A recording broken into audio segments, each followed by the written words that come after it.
Hi guys, and welcome to The Big Shift with me, Stephen Gillen.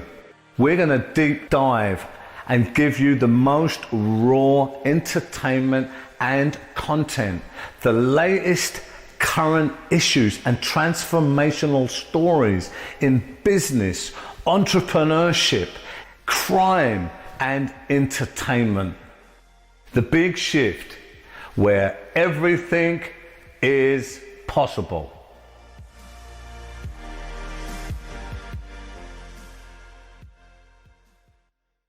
Hi guys, thanks for joining us again on The Big Shift. My special guest today is Johnny Alite. John, thanks for coming on the platform. Thank you, Stephen, for having me. I want to say hello to everybody, especially in the UK, so I'm over there a lot. I appreciate it. Now, John, there's been a lot about the authenticity of your story. Thanks for coming on the platform. Me and the team have done a lot of deep research on this. Now, the first thing we're going to go to, John, if I may, is I want to talk about, there's been a lot of stuff in the press, on YouTube, on platforms, about you calling out John Jr. to a boxing match. What is happening with that, John? From what I understand, he won't accept it. I've been approached by different organizations, pay-per-view, different platforms that asked me if I would still get in the ring at my age. And I said, yeah, without a doubt. I grew up in a boxing ring. I grew up in a ring with heavyweight fighters, Jerry Cooney, David Sears, that fought Michael Spinks, was in the same camp. I'm very good friends with Bobby Ches. People know that. Prince Badi, who fought Roy Jones Jr., his trainer, Denny Brown, that used to train, and these guys used to train at my training camp on one of my properties in Voorhees. And different individuals, David Reed, who people know is a very famous fighter, fought Trinidad. So I had these guys involved with me. We were all, they trained at my property. We also were in camp with Bernard Hopkins, who became a several title champ, middleweight champ. We'd fight and work out with him down at the Firehouse in Philadelphia, and Prince Badi, Antonio Tarver, Prince Badi, sparring partners.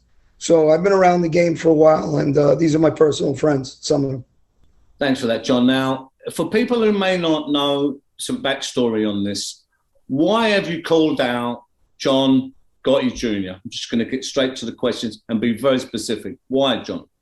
Because for about a decade now, the families are nonstop on Instagram, Facebook, shutting me down, getting people to hack me, childish behavior of trolling, and any platform when I go talk to kids at schools, high schools, which I'm very active around the world in the community, Brownsville, Brooklyn, from where John Gotti Jr. is from. I just had a couple more, my friend Dan, who's a community leader there. It's a split neighborhood from where I grew up on Jamaica Avenue. The Gottis grew up in a exclusively white, rich neighborhood. I grew up in the inner cities where his father grew up. So I do a lot of talking in East New York, Brooklyn, where it's a lot of black and Spanish, not so much white. Poverty areas where I grew up. And we're from the other side of the tracks and these guys. And I guess they don't like where I'm from. And, growing up, we didn't like where they were from. We looked at them as spoiled guys. And we were guys that couldn't afford a pair of sneakers. So I stay very active in that community. Right. Now, there's a big backstory to this, and I've seen a lot of even government exhibits that put you guys together. I've seen the 302s, for instance. We're going to get into that a little bit later. There's also other photos of you in the Bergen Fish Club, all of you together, all made guys. Yes.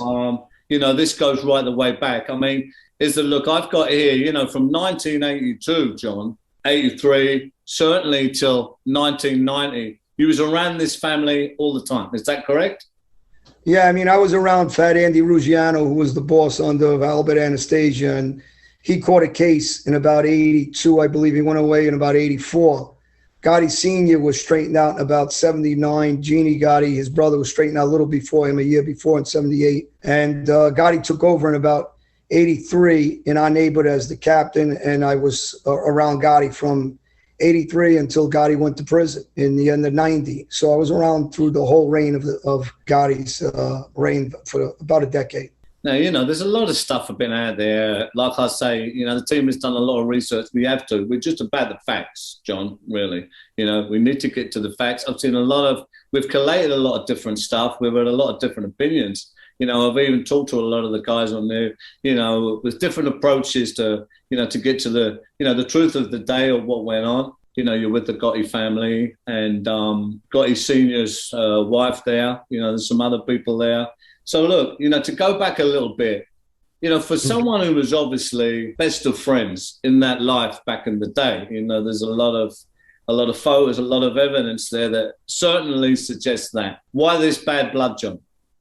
Well, in 2003, I went on the run. And I knew there was major indictments coming down on me, myself, and some of the members of the Gambino family, captains in the Gambino family. And there was a lot of guys that were already cooperating. When I went on a run in 2005, I was in a Brazilian penitentiary. And while I was in the penitentiary in Brazil, the headlines of the New York papers was Gotti Jr. in a rat's head that he was cooperating with the feds. On one major newspaper, the Daily News, on the New York Post, it said Gotti Jr. is trying out a singing career with the government, that he went in, he called them, and he asked to come in to start to debrief with them and talk about crimes that guys in the Gambino family were accused of. I was in jail when this was going on. I wasn't on the street. I was in a major maximum penitentiary, Bangu 2, and I was also in another one called Ari Franco. Guys from the UK were in prison with me when I got this information. We're still all very good friends, and they were there when I got the notice that he was cooperating. A lawyer, Joseph Carrazzo, for the family, the Gambino family, whose father was a concierge, also, agreed and told Gangland News, Mafia paper here in New York, Gotti was a rat. Johnny Alite was trying to help us beat the case. Well, Alite was in jail. He says it's true what I'm saying. So I don't know how anybody's questioning it. Now there's a lot of evidence of you two guys together. So, as years went on, you guys was really thick together for a long time. Is that right, John? Is this what you're saying? It was only 300 people at John Gotti Jr.'s wedding at the Helmsley Palace in New York. His father had to approve the guest list. There's probably 10 to 15,000 members and associates in all 5 families. I happened to be one of the guests. I think I sent you over the amount of money I gave him at that wedding was $5,000. It was probably 95% higher than anybody else. Financially, obviously, I had money to give that kind of money. And he also, I think I sent you a document. He signed my wedding certificate as my best man, and his cousin, Angelo Ruggiero's son, Johnny, who's passed away, also a made member, signed as a witness on behalf of me and my wife in '89. So, yes. I've certainly seen this stuff.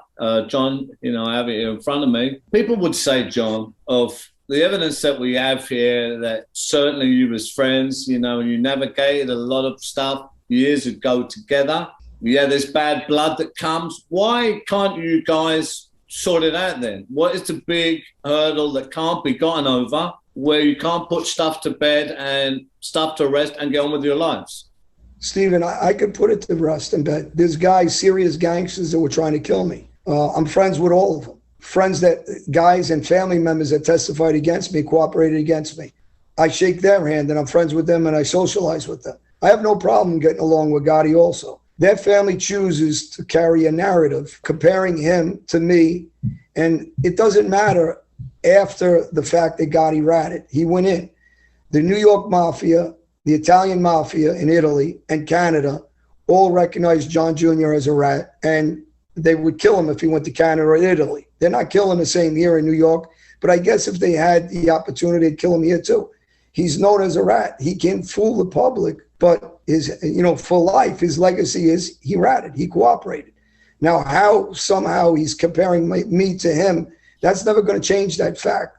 Now, I wouldn't mind shake his hand if he would come with me and talk to schools and community groups, but he refuses. His family and him have nonstop attacked me through social media for a decade now. I don't have any issue. I'll say it again. If he's willing to sit and go talk to kids with me, I'll do it tomorrow with him.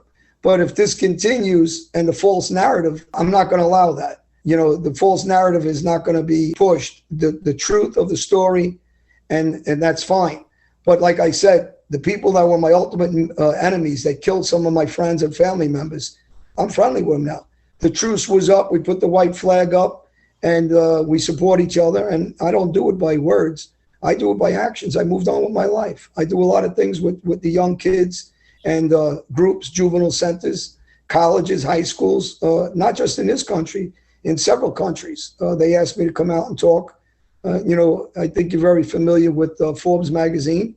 They did an article about me being friendly with some of the ex-FBI guys that were pursuing me. I did lectures with them, and I talk truthful. If they ask me if there's kids that I can help, I try to do it.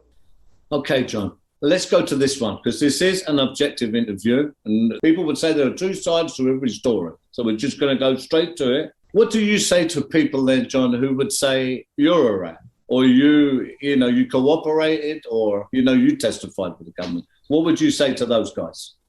I'd say it depends on how they define rat. When I was in the penitentiary in Brazil, Gotti Jr. was already meeting the feds. Ronnie Wonham, a captain of the Gambino family, did an opening statement saying I was the Gotti's drug partner, and I'm a loose cannon, a rogue, and a killer. His other captain, Mikey Scars, was also cooperating. His other made guy, Fat Dom, was also cooperating. The boss of Bonanno family, Joe Messino, also cooperated. They were all given information. Greg DePalma also was cooperating, another made guy. These are their guys. Trafficani's cousins, John and Jason Accardi, were approved by Gotti to also cooperate against me from the Trafficani family and the father. So that list, I could continue with made guys that all attacked me on two families, not just the underlings and the associates, but all the bosses on both sides, all made guys. There's 302s. I'm sitting in a penitentiary, and the two families came after me with double-fisted, double-barreled to give me a death sentence. And then I said, okay, I got to fight back, or I'm a dummy.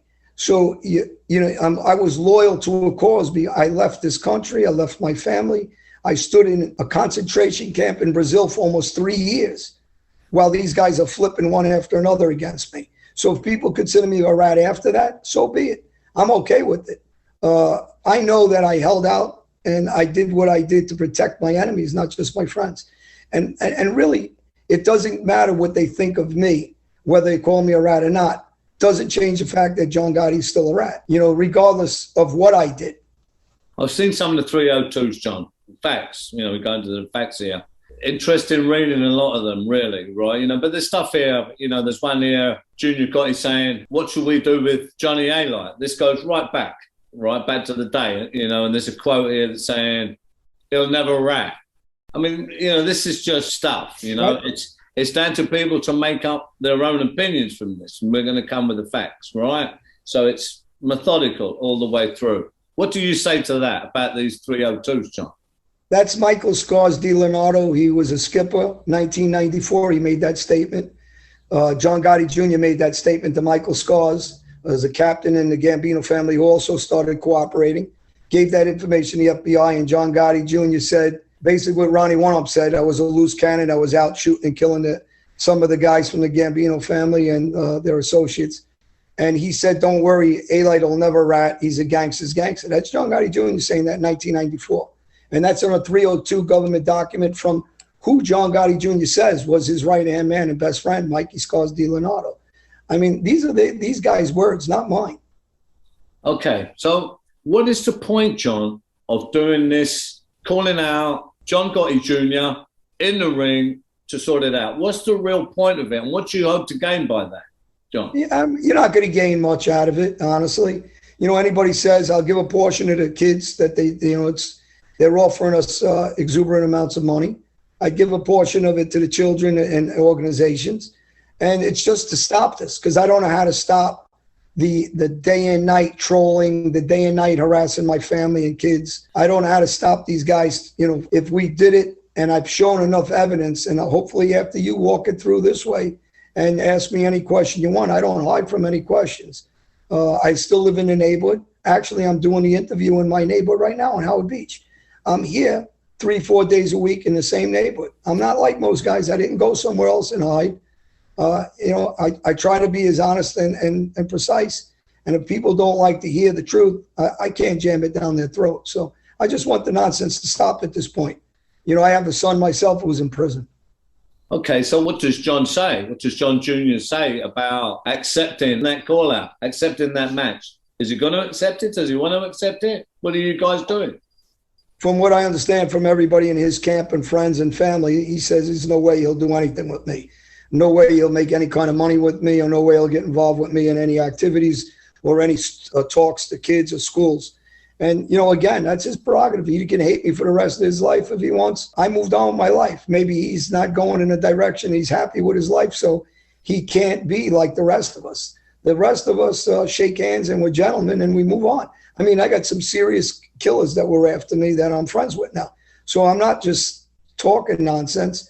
I was willing to forget it. And I said, you know what? His family did suffer. His father did suffer. Why don't you talk to kids about this, the way I do, and try to help them away from this life? Because at this age, after all the years in prison, all the illnesses and deaths, we all know this life is not a good life. So why not, pass that message on to the young guys? So what do you say to John Gotti Jr. now? What do you want to say to him about this match? Or what would you say to him now if he was listening, John? I would say to him, grow up. You're an older man. You're not a kid anymore. We're not kids. Be a gentleman. Learn to humble yourself. Come on your show. I'll talk honestly, just the way we're talking. And it doesn't have to be an argument. It doesn't have to be threatening each other. It doesn't have to be challenging them in a ring. It has to do with, say, I'll move your life forward. Stop the nonsense. We had our chances to kill each other when we were on the street. Didn't happen. Your father lost his life. I loved your father. Sometimes you say some bad words at each other. Maybe he didn't mean it. Maybe he means them all. But either way, what is the positive side of this to keep this going like this? I don't see what the positive side is. So if he wants to be a gentleman and talk, I'll talk. If he doesn't want to talk to me ever again, stop the nonsense. If he stops the nonsense, then I'll stop, and I'll stop with my narrative. But the truth is the truth, and I'm willing to be a gentleman with everybody from my past, good and bad, enemies and friends. So, my message is always going to be the same. I came out of jail, said I was going to change my life, and it's by my actions. I did change my life. If I didn't change my life, I would have got violent with a lot of guys that are continuing to bother me.